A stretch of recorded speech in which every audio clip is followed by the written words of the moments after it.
far below NBA standard in regard to explosiveness and athleticism. At 6'2", he's extremely small for the NBA shooting guard position. Do not rely on him to run your team. Can overshoot and rush into shots. Doesn't like when defenses are too physical with him. Not a great finisher around the basket due to his size and physical attributes. Needs to add some muscle to his upper body, but appears as though he'll always be skinny. That was the draft report on Stephen Curry.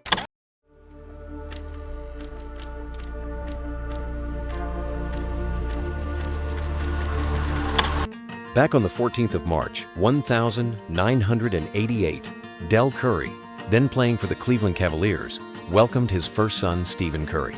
Funny enough, just 4 years earlier, another future basketball legend, LeBron James, had also been born at the very same hospital.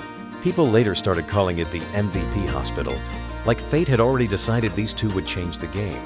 Steph was introduced to basketball as early as 2 years old, growing up under his dad's influence. But Del had a clear plan. No three-pointers for Steph and his brother at the start. Del believed kids should first build touch, confidence, and muscle memory by practicing close-range shots. So, Steph didn't make his first ever three-pointer until he was 7. Steph was always hanging around his dad's practices and games, soaking it all in. That's where he met one of his early idols, Muggsy Bogues.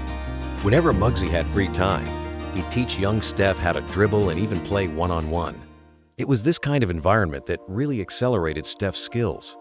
At 9 years old, Steph joined the Charlotte Stars AAU team. He was already an incredible shooter, and whenever opponents tried a zone defense, Steph would just punish them with his jumper.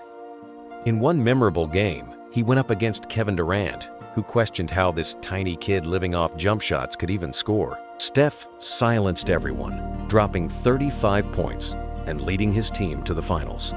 In the finals, with the Stars down by 3, Steph had a chance to tie the game with a three-pointer. The shot missed, but he got fouled. Sadly, he missed one of the free throws, and they lost the game. That moment stuck with him and pushed him to work relentlessly on free throws, which would later help him become one of the greatest free throw shooters in NBA history. When Steph turned 12, Del was traded to the Toronto Raptors, and the family moved to Canada. Just like in Charlotte, Steph kept tagging along to Raptors practices. That's where he met players like Jerome Williams and Uncle Vince, Vince Carter. Vince once shared in an interview, "Steph used to wait for me after every practice to challenge me to a one-on-one. I never went easy on him. I beat him up pretty bad every time. As good as he was, I didn't want to give him any false sense of security. That would have hurt him in the long run." Steph joined the Queensway Christian College Saints, and they went nearly undefeated with him on the team, eventually making it to the Toronto Middle School Championship. With a minute left, they were down 6 points.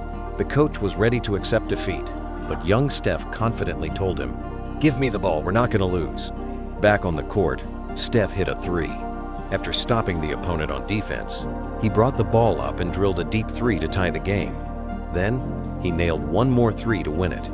It was the first time Steph showed his true leadership on the court and redeemed himself for that missed free throw in AAU. Later, Steph would reflect on those days and say, "Toronto was probably the most fun I've ever had playing basketball." At this time, Curry didn't know that a big trouble was coming towards him.